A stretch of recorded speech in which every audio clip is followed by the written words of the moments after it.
राष्ट्रवादी काँग्रेसचे आमदार आणि माजी मंत्री नवाब मलिक यांचे जावई समीर खान यांच्या कारचा भीषण अपघात झाल्याची घटना कुर्ला येथे घडली आहे। अपघातात समीर खान यांच्या डोक्याला आणि चेहऱ्याला गंभीर दुखापत झाली असून ते सध्या आयसीयू मध्ये आहेत।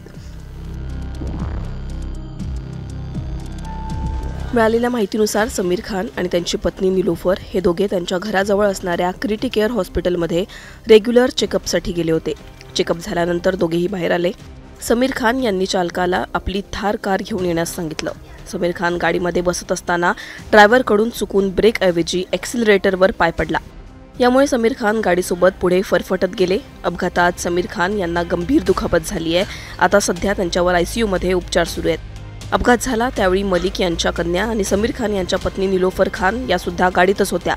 अपघातामध्ये त्यांच्या हाताला दुखापत झाली आहे। या प्रकरणी पोलिसांनी ड्रायव्हरला ताब्यात घेतलं असून त्याच्या विरोधात गुन्हा दाखल करण्यात आला आहे।